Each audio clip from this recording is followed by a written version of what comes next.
GM, dans ces vidéos, je vais t'apprendre comment faire de l'argent pendant le prochain bull run en 6 étapes. 6 étapes très simples que tout le monde peut appliquer. Tu n'as pas besoin d'avoir de tension pour savoir comment faire de l'argent pendant le prochain bull run parce que ça va être probablement la chose la plus facile à faire. La chose la plus compliquée par contre, ça va être de garder ton argent et de savoir comment ne pas être gourmand. Une fois que tu vas faire beaucoup d'argent, tu vas être greedy et du coup tu vas le perdre. Ok, c'est un peu le problème du bull run parce qu'en soi tout le monde va faire de l'argent, ok, mais pas grand monde va réussir à le garder. Moi le premier, j'ai perdu beaucoup d'argent pendant le dernier bull run, j'ai perdu pratiquement 50 000 $. Dans cette vidéo, formation gratuite, je vais t'apprendre comment faire de l'argent pendant le prochain bull run. Alors je vais pas te faire toute la partie psychologique, etc. Mais je vais te présenter 6 étapes comment faire de l'argent pendant le prochain bull run. Ok. Avant que la vidéo commence, je t'invite à t'abonner, activer la cloche et laisser un like. En dessous de la vidéo, tu as la petite vidéo ici comme ça. Et quelque part par ici, tu as un petit bouton pour s'abonner. Et ici, tu as un petit pouce. Alors je suis pas un artiste, mais tu as un petit pouce quelque part par ici. Et tu cliques dessus, tu laisses un like. Et du coup, tu pourras aider la chaîne à progresser au fur et à mesure du temps, et c'est en t'abonnant ici en activant la cloche que tu pourras notifier lorsque je sors une vidéo. Première étape, comment faire de l'argent pendant le prochain bull run. Il faut savoir que pendant le bear market, tous les jours tu as des opportunités de faire un peu d'argent, que ce soit via ton salaire, ok, donc tu as ton salaire, tu vas voir pour mettre à peu près 10 à 15% de ton salaire dans un bag qui est du coup long terme. Donc qui dit long terme, dit va être des projets du coup techno. Quand je dis projet techno, ça va être des projets comme par exemple Render, tu as aussi Solana, tu as Avax, etc. Pendant le dernier bear, du coup tu étais censé accumuler de ce bag et le garder pour le prochain bull run. Si tu avais gardé les crypto-monnaies que je t'avais présentées pendant le dernier bull run, tu aurais pu acheter en soi de l'Avax, du Solana, etc. L'Avax à 6 $, le Solana à 10 $, bref, tu aurais fait pas mal d'argent. Étape numéro 1, très simple, ce sont les bags long terme, les bags que tu vas du coup accumuler pendant le bear market, que tu vas pouvoir acheter un peu à droite à gauche, etc. Par contre, tu vas avoir deux types de projets technologiques. Tu vas avoir les projets technologiques qui sont du coup déjà listés, etc. Donc ce sont les projets où tu as pratiquement entre 80 et 90% de chances sur le long terme de faire de l'argent, ok. Et après tu as du coup les projets qui ne sont pas encore sortis, les projets on va dire early, ok. Donc du coup c'est ces projets là où tu as pratiquement 10% de chances de faire de l'argent. C'est à toi de te débrouiller, de trouver du coup ces pépites ici, mais les compenser aussi avec ce bag là pour pouvoir faire un bag assez solide. Par exemple, si je peux te donner une idée, tu as par exemple le projet Node.ai qui est sorti il n'y a pas très longtemps, qui était du coup un projet ici, un projet early, et en fait c'est ce type de projet là qui a explosé littéralement. Et si tu avais investi dans ce projet avant qu'il soit listé, tu aurais fait du coup beaucoup d'argent, parce qu'il me semble de tête que le projet a fait pratiquement x500. Donc du coup c'est à toi de cumuler du coup le bag 1 et ton bag 2 dans le but simplement de faire un bag long terme et de le garder pendant le prochain bull run afin d'optimiser toutes tes chances de faire du coup de l'argent, ok. Si je peux te donner 3 projets long terme pratiquement certains pour faire du profit et 3 projets long terme un peu plus risqués, du coup on va dire 80%, on a du coup Render, on a du coup aussi Solana, et en troisième projet on va mettre un projet évident, Avax, ok. Du coup tu es persuadé que sur le long terme tu as du coup 80% de chance de faire de l'argent, et du coup 3 projets qui peuvent te rapporter beaucoup d'argent sur le long terme mais qui sont assez risqués parce que c'est assez early. Alors Yurai, c'est un projet en quelque sorte qui mixe l'IA et l'e-commerce, etc. Donc c'est assez intéressant comme projet, qui est sorti du coup hier. On a aussi le token Grass qui va sortir dans pas très longtemps, il est actuellement en airdrop, ok. Et en troisième projet technologique, alors je vais peut-être en mettre 2 en troisième, mais on a du coup SolChat et on a aussi SolMail, ok. Du coup ce sont 2 projets. Donc SolChat ça va être du coup pour texter sur la blockchain. On a du coup SolMail qui permet du coup d'envoyer des mails aussi pareil sur la blockchain, tout est crypté, etc. Bref, ce sont en gros 2 technologies qui commencent vraiment à prendre pas mal d'ampleur. Grand 2, comment faire de l'argent pendant le prochain bull run avec du coup les shitcoins, les fameux shitcoins. Alors shitcoin, qu'est-ce que c'est? Alors je sais qu'il y en a qui vont dire du coup les shitcoins c'est quelque chose qui va te permettre de faire beaucoup d'argent, mais moi je pense qu'en fait les shitcoins tu as tout simplement 1% de chance de faire de l'argent, parce que tu vas avoir des projets avec beaucoup de délais d'initiés, donc des projets où tu as des personnes qui savent déjà que ce projet va exister, etc. Ils vont poser leurs billets et ce sont en général ces personnes-là qui font beaucoup d'argent. Mais si tu arrives à trouver les trends actuels, du coup un peu les mêmes avec les présidents, etc., tu vas pouvoir faire de l'argent. Pourquoi? Parce que tu vas essayer de rentrer early sur des projets qui sont pas encore listés, etc. Et ce sont en quelque sorte ces projets-là qui vont te permettre de faire pas mal d'argent. Mais si tu fais de l'argent sur les shitcoins, n'oublie pas que tu feras toujours partie de ces 1%, parce qu'il y a à peu près du coup 99% qui perdent de l'argent, et qui perdent tout et qui se retrouvent vraiment à zéro avec les shitcoins. C'est pour ça qu'il faut faire vraiment attention. Sur les shitcoins, tu vas avoir 2 types de shitcoins. Tu vas avoir les shitcoins qui sont du coup pas du tout hypés, et tu vas avoir les shitcoins qui sont déjà hypés. Ok, donc on va mettre à peu près 50% de hype, parce qu'en fait une hype ça va être un momentum. Ok, un momentum c'est quoi? Ça va être une pression humaine, ça va être psychologique. En fait les gens vont se chauffer, et en fait l'équipe pour en quelque sorte garder la hype de ce projet vont devoir travailler vraiment très dur pour pouvoir garder en quelque sorte ce momentum. Si le momentum il se crash, ben, le projet il va à zéro directement. Ok, donc en fait pour moi les shitcoins c'est vraiment que de la hype et du momentum. À partir du moment où ben, le projet arrive plus à gérer le momentum, c'est fini pour eux. Ok, après tu vas pouvoir aussi faire de l'argent sur des projets qui sont déjà lancés, etc. Des projets comme par exemple Shiba Inu, tu as aussi le Doge, tu as aussi je sais pas le Floki, tu as tous les projets comme Dog with Hat, tu as aussi le Bonk, etc. Tout ça c'est des projets qui ont une grosse cap, ok, une capitalisation boursière, mais la notion de market cap elle reste la même. Ok, si le market cap il est trop haut, tu vas pas pouvoir gratter un x10 super facilement parce que tu vas rentrer soit au top, ok, soit au top tu vas rentrer ici, ou soit tu vas du coup peut-être acheter ici mais tu vas vendre ici. Ok, si tu as acheté ici, tu vas vendre ici, ben, tu vas du coup gagner un peu d'argent, mais tu vas vouloir racheter ici et quand ça va tomber, ben, tu vas perdre ton argent. Donc voilà pourquoi les shitcoins c'est une bonne façon de faire de l'argent. Si tu as des infos de l'équipe, etc., si tu connaissais l'équipe d'une façon A ou B, ou bien si tu as beaucoup de chance, pas se mentir, si tu n'as pas de chance, tu gagneras pas d'argent dans les shitcoins, ou bien ce qui se passe, admettons tu as un projet qui fait comme ça et qui monte et que tu arrives à rentrer à ce moment-là et que tu n'es pas vraiment très gourmand hein, avant la correction par exemple, tu sais toujours qu'en fait tu as des projets qui montent, qui corrigent un petit peu et qui remontent ici. Ce que je te conseille c'est de vendre ici. Pourquoi? Parce que même si tu rates ton profit ici,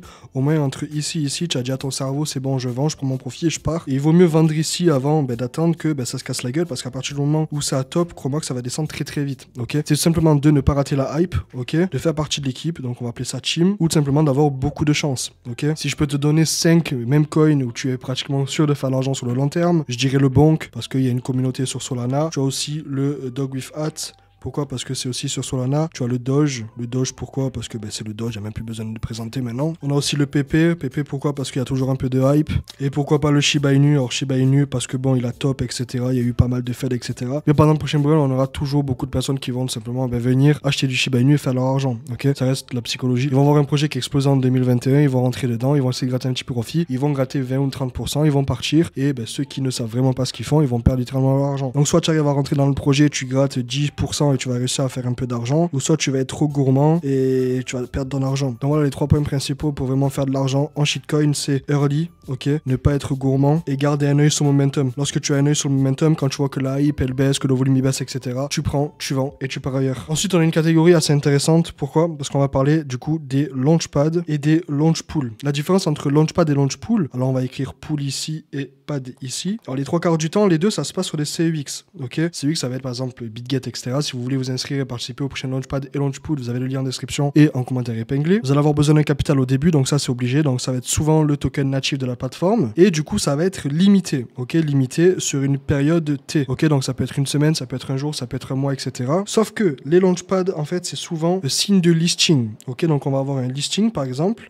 un token qui alloue par exemple 10% de sa supply à un listing, en fait vous allez stacker par exemple du BGB sur BitGet pour obtenir le token en question, ok, et ce en fait plus vous avez de BGB, ok, et plus vous allez avoir de tokens au lancement. Donc ça va être en quelque sorte la launchpad, donc plateforme de lancement. Ok, donc lorsqu'il y a un listing, vous allez stacker en quelque sorte le token natif de la plateforme sur le CEX et du coup faire de l'argent. Il faut savoir que la plupart du temps, ils vont en quelque sorte retirer votre BGB et du coup remplacer le BGB retiré par le nouveau token. Donc ça va vous permettre en quelque sorte de rentrer vraiment à la première bougie. Et la launch pool, par contre, c'est différent, ça peut être n'importe quel token, ok. Donc admettons, il y a un token déjà existant, donc on va mettre token listé. Et ce token-là organise une campagne et par exemple, on a 1 million de tokens. Sur les 1 million, en fait, il va y avoir une pool. Donc imaginez une piscine, ok, une piscine, on va mettre ça piscine. Hop. Et en fait, cette piscine, admettons, il y a du coup 1 million de tokens. Sauf que tout le monde va vouloir du coup stacker ces tokens sur la plateforme afin d'obtenir une partie de cette piscine. Et si admettons vous avez 1% de la pool, donc de la piscine, donc vous allez obtenir 1% de la location, ok.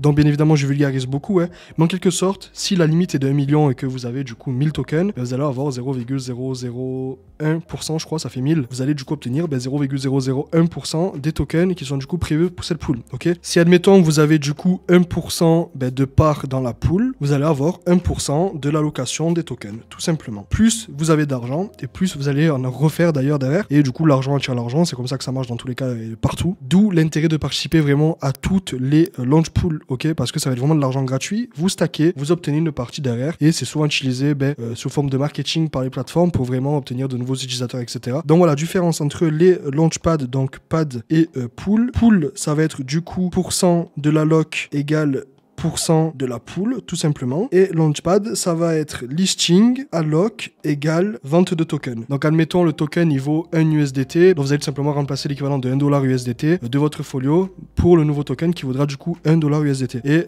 du coup voilà, comment faire de l'argent pendant le prochain bull run. Il faut vraiment participer au Launchpad ou Launchpool. Pourquoi? Parce que ça va être vraiment une façon très facile de faire de l'argent. Vous allez vraiment rien sortir de votre poche et vous allez peut-être gratter 10, 20, 30, 50 dollars. Vous en faites 10, ça fait déjà 500 dollars, ça peut aller très très vite. Ensuite, quatrième point, on va parler des fameuses pre-sales. Alors là, les pre-sales, c'est quand même assez intéressant. Pourquoi? Parce qu'il y a deux issues. Ok, la première, c'est il y a vraiment un listing, etc. Et c'est de l'argent. Ok. Deuxième, ça scam et du coup, il y a zéro. Ok, comment ça va se passer? Les trois quarts du temps, il y a un temps, donc on va écrire un temps. Admettons le temps, du coup, c'est une semaine, ok. Et sur une semaine, admettons, ils veulent lever, du coup, admettons, 1 million de dollars. Ce qui va se passer, ils vont faire en fait un prix préférentiel, ok. Donc prix préférentiel. Et admettons, vu que le token il est listé par exemple à 0,08 centimes, ok, ils vont le mettre en vente à 0,05. Mais ce à la hauteur des 1 million de dollars qu'ils veulent lever, ok, bien évidemment. Et du coup, à la fin des pre-sales, il y a deux possibilités. Soit vos tokens, ils sont libres, et du coup, vous faites votre listing et puis vous les vendez et vous prenez de l'argent en faisant gaffe bien évidemment d'éviter le dump parce que qui dit listing dit souvent dump, ok. Ou soit les tokens seront lock et en fait token lock c'est quoi? C'est qu'en fait vos tokens vont être bloqués pendant une période T, ok, donc période T et en gros il va falloir que cette période se termine pour pouvoir du coup les vendre, ok. Et là en fait il y a deux issues, soit le prix il a monté entre temps et vous faites de l'argent, ok, donc tout est cool, vous prenez votre argent et tout se passe bien, sauf qu'il se peut aussi que pendant le temps du lock, le prix se casse la gueule. Et le problème, c'est que s'il n'y a pas d'argent, logiquement, votre investissement ne vaudra plus rien. Donc voilà, pre-sale, il y a beaucoup de risques, mais il y a aussi beaucoup de rewards, donc beaucoup de façons de faire de l'argent dedans. Moi, ce que je vous conseille de faire, c'est qu'il y a du coup plusieurs critères avant de rentrer dans une pre-sale. Le premier, c'est que l'équipe, elle est dox, ok. Donc on sait qui est derrière, etc., que l'équipe, elle est connue, blablabla. Le deuxième, c'est qu'il n'y a pas un cap trop, ok. Donc un cap raisonnable. Donc admettons, je sais pas, 1 million, ok. Ça me semble raisonnable. Si vous voyez que ça monte trop et que vraiment ils arrivent à des sommes astronomiques et que ça reste un shitcoin, après il peut y avoir des pre-sales des projets technologiques où par exemple lever 50, 60, 100 millions, ça me choque pas, ok. Mais voilà, c'est toute une histoire d'être raisonnable, ok. Tech, c'est ok, bien évidemment parce qu'ils ont besoin d'argent à lever pour payer les développeurs, etc. Shitcoin, ça devient un problème, pourquoi? Parce que un projet shitcoin n'a pas besoin de lever 100 millions, ok. Et troisième truc, il faut voir si la blockchain en quelque sorte, c'est ok, donc Solana, etc., une blockchain qui est cool, une blockchain qui va attirer du monde, etc. Et pour finir, alors ça c'est pas trop obligé, mais c'est quand même un critère qui peut être intéressant, c'est un audit et un KYC auprès d'une entreprise, une vraie entreprise, pas une entreprise comme Assuredify, etc., qui sont payés, qui sont corrompus, etc. Mais voilà, les deux, c'est, disons, 50% d'importance, parce que, en quelque sorte, un audit, ça veut rien dire, un KYC, ça veut rien dire non plus. C'est toujours bon d'avoir un audit, un KYC, ok. Donc voilà, 4 traits à check avant de rentrer dans une pre-sale. Le premier, c'est une équipe docs. Deuxième, un cap qui est raisonnable. Le troisième, une bonne blockchain qui attire du monde, etc. Quatrième, un audit, ok, audit, KYC, Sol, etc. Et je pense même qu'on pourrait même rajouter un cinquième point, ok, donc un cinquième point qu'on pourrait mettre par exemple un projet avec une certaine utilité. C'est pour ça que si on rentre dans un projet par exemple avec aucune utilité, le projet il a plus de chances de dump et de se casser la gueule sur le court terme. Et un projet avec une bonne utilité, le projet il peut grimper. Par exemple, si vous étiez rentré pendant la pre-sale de Solana ou de Ethereum, etc. en 2017, etc., vous aurez fait beaucoup d'argent maintenant. Voyez un peu la jauge, voir ce qu'il faut regarder, etc. Par exemple, un projet technologique avec une bonne blockchain, si le projet il apporte une certaine utilité, etc. Les pre-sales, ça peut vraiment apporter beaucoup d'argent parce que si vous rentrez early avec une bonne somme, si le projet marche très bien, croyez-moi que vous pouvez faire limite un x10, voire un x100 des fois. Je crois que ETH, on parle sur du pratiquement x1000, même plus. Ça reste beaucoup de chance. Je pense qu'en termes de pre-sale, on est beaucoup sur du 10% projet, on est aussi sur du 40% team et on est sur du bon 50% chance, ok. Si le projet il est bon, que la team elle est bonne, s'il n'y a pas de chance que le projet il prend pas, malheureusement voilà, c'est comme ça, ok. Après, je pense qu'aussi les termes lock, etc. S'il y a un lock, ça va logiquement ralentir les personnes à investir. S'il n'y a pas de lock, ça va pousser les gens à dump au listing. Donc, il faut peut-être trouver un lock raisonnable. Encore une fois, le mot raisonnable. Donc, je pense que 1 mois, c'est ok. Au-dessus de 3 mois, ça reste quand même assez chaud parce qu'il y a beaucoup de gens qui vont peut-être pas investir. À moins que c'est un projet avec une bonne technologie derrière. C'est pour ça, du coup, que je disais 10% projet, 40% team, 50% chance. Parce que si vous avez une bonne team et un bon projet, mais que vous n'avez pas de chance, ça va pas marcher. Si vous n'avez pas de chance, mais que vous avez une bonne team et un bon projet, ça compense quand même. Donc voilà, c'est un peu moi ce que je vois sur les pre-sales, il faut vraiment faire attention, c'est du tout ou rien. Avant-dernier point, on va très vite passer dessus parce que ça reste quand même assez complexe, mais c'est très évident et je pense que ça ressemble quand même pas mal au pre-sale. On va parler des private sales, donc des ventes privées et des seeds. Il y a 3 points à retenir. On a le TGE, on a le vesting et le cliff. TGE, ça va être en quelque sorte le pourcentage qui est libéré au listing. Donc admettons, il y a 10% de TGE, ça va être 10% qui sont libérés au listing, etc., etc. Ensuite, on a le vesting et le cliff. On va commencer par le cliff. Le cliff, ça va être la période où en quelque sorte, il n'y a aucun token qui est du coup mis sur le marché. Ça va être que si par exemple, vous avez du coup 10 tokens qui sont en cliff, ces 10 tokens vont rester bloqués pendant la période de cliff. Et ensuite, on a le vesting. Alors, vesting, je l'ai mis avant le cliff parce qu'il se peut qu'il y ait un vesting sans cliff, il se peut qu'il y ait un cliff sans vesting, etc. Bref, ça peut vraiment varier d'un projet à un autre. Mais en quelque sorte, le vesting, qu'est-ce que c'est? Ça va être une période de T où les tokens vont être du coup libérés petit à petit. Donc, par exemple, il y a un vesting de 3 mois à libération linéaire. Vous savez que, par exemple, sur 3 mois, ils vont libérer les tokens de façon linéaire. Donc, tous les jours, ils vont, par exemple, libérer un token. Ok. Sauf que le problème avec ces private et ces seeds, c'est que les private et les seeds, elles sont du coup réservées aux gros investisseurs. Il se peut qu'il y ait des private qui sont du coup partagés aux personnes lambda, ok. Mais par contre, les seeds, c'est vraiment les gros investisseurs, les fonds d'investissement, les ventures, etc. Ok. Et les private, soit tout le monde via un lien, ou ça peut être quelques personnes. Donc par exemple, ils disent accès private à 100 personnes. Vous savez qu'il y a seulement 100 personnes. Après, c'est souvent manipulé, etc. Ou il se peut que par exemple, les private sont seulement donnés à des personnes qui sont déjà holders d'un projet, etc. Ça peut dépendre vraiment de plusieurs critères. Et en fait, il y a vraiment 3 points à retenir dans les private et les seeds. C'est qu'une fois que vous avez fait votre investissement, donc admettons vous avez un listing qui est du coup à 10 centimes, ok. Il se peut que pendant la private et la seed, alors les prix peuvent varier, hein, mais il se peut que vous ayez du coup un prix à 0,02, sauf qu'il y aura du coup un lock. Ok, un lock, ça va être quoi? Ça va être du coup un blocage des tokens avec un certain pourcentage au TGE. TGE, ça va être du coup au listing. Donc, admettons, il y a 10% de TGE, ça veut dire qu'il y a 10% de votre investissement qui sera du coup libéré au listing. Et après, on peut avoir du coup un vesting. Un vesting, c'est quoi? Ça va être par exemple, on a du coup un relâchement probablement linéaire des tokens. Donc, il faut savoir que par exemple, on a un vesting de 3 mois. Sur les 3 mois, on a par exemple tous les jours 10 tokens qui sont relâchés jusqu'à la fin, du coup, lorsqu'il n'y a plus de tokens à relâcher. Et c'est pour ça qu'il faut vraiment faire attention du coup au TGE et au vesting avec le cliff, etc. Mais on va vraiment garder TGE et vesting parce que ce sont en quelque sorte les 2 points principaux des levées de fonds. Lorsque vous allez investir sur un projet, il faut vraiment regarder le TGE et le vesting parce que si le TGE il est trop gros, ça peut dump. Si le TGE il est faible, ça peut aller 2-3%, c'est ok. Après, il faut voir le vesting. Donc, si par exemple, admettons, on a un vesting sur 6 mois, vous savez que très probablement, au bout de 6 mois, le token il risque de dump parce qu'on aura le relâchement des tokens et les ventes. Ok. Donc, tout ça pour conclure. 2 façons de faire de l'argent pendant le bull dans cette catégorie-là. On a du coup les private et du coup les seeds, sauf que les seeds, vous avez vraiment 0% d'y participer, à moins que vous connaissez des personnes qui veulent vous faire entrer dedans. Et les private, voilà, c'est vraiment, il faut aller chercher sur les réseaux sociaux, etc., Twitter, Telegram, etc., ok. Tout en gardant bien évidemment la notion de lock, etc., que si vous investissez avec un prix préférentiel, vous allez souvent être lock pendant une période qui peut être vraiment très très longue. Des fois, on peut parler de 1 an, 2 ans, 3 ans. Vraiment, je trouve que c'est normal. Pourquoi? Parce que si vous posez une grosse somme dedans, après, il faut savoir que dans ces 2 types d'investissements, on a souvent des gros investisseurs qui posent des millions de dollars et ce serait pas cool en quelque sorte de les laisser vendre leur position au moment du coup du TGE, du coup du listing. Et du coup, dernière catégorie, avant que je t'en parle, n'hésite pas à t'abonner, à activer la cloche et laisser un like, à me dire qu'est-ce que tu en penses de ce type de vidéo. On va parler des fameux airdrops. Alors là, les airdrops, je sais que ça va vous plaire. Là, actuellement, les airdrops, on a du coup le Notcoin, on a Grass, Wormhole, on a eu Arbitrum il y a pas très longtemps. Bref, en fait, les airdrops, ça va être quoi? Ça va être simplement une façon de pouvoir participer à l'écosystème. Donc, admettons, vous êtes une personne qui, du coup, participe à l'écosystème. Donc, vous allez pouvoir faire du trade, du stacking, faire des swaps, mettre de la liquidité, on va appeler ça liquidity pool. Bref, du coup, si vous êtes cette personne et que vous participez du coup à l'écosystème en faisant tout ça, vous allez obtenir de l'argent, ok. Alors, il y a 2 façons de participer du coup à l'airdrop, soit via le testnet, ok, soit via le mainnet. Alors, mainnet c'est quoi et le testnet c'est quoi? Testnet ça va être du test, ok.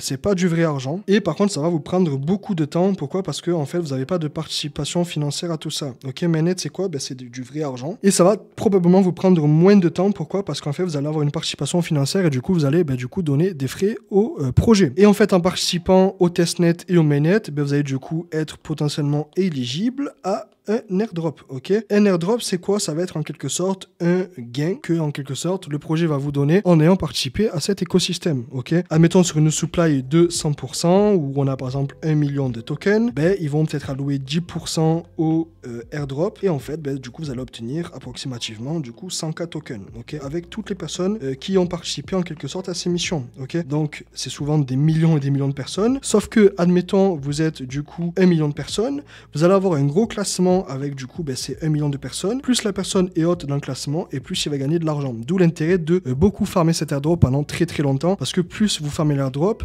plus vous allez faire d'actions, et plus vous allez faire de volume, etc., plus vous allez être éligible, et plus obtenir d'argent, ok? Quand on vous dit d'aller faire des airdrops, que ça coûte rien, etc., allez le faire, parce que ça va être une façon pour n'importe qui de faire beaucoup d'argent, et vraiment bêtement, ok? J'ai connu des personnes qui ont débuté en crypto, qui avaient vraiment zéro de capital, les mecs, je les ai fait farm, ben, le testnet de Arbitrum, etc., et que les mecs, je leur ai donné 10-20$ pour aller farmer les swaps, les mecs, ils ont sorti 3000 balles. Airdrop, c'est tout simple, voyez un petit largage, là, avec le petit ballon, ici, là, et qui vient, du coup, vous drop des tokens, tout simplement. Et vraiment, c'est bête, mais allez-y. Le but, c'est vraiment de grimper ici, là, dans l'échelle, de faire partie des premières personnes. Alors, c'est souvent par top, ok? Donc, admettons, vous avez une échelle, et le but, c'est de faire partie vraiment du top 10%, ok? Parce qu'en fait, il y a des tiers, donc 10%, 50%, 75% et top 100%. Alors, je sais pas trop comment c'est, mais c'est souvent peut-être comme ça, 75%, 25%. Okay. Et plus vous allez être haut, et plus vous allez gagner de l'argent. Donc ici, plus, ici, ici, plus, et ici, c'est soit zéro, soit très faible. Donc voilà, le but, c'est vraiment de faire beaucoup de choses. Lorsqu'il y a une nouvelle blockchain, lorsqu'il y a un nouveau écosystème, etc., allez-y, allez farm,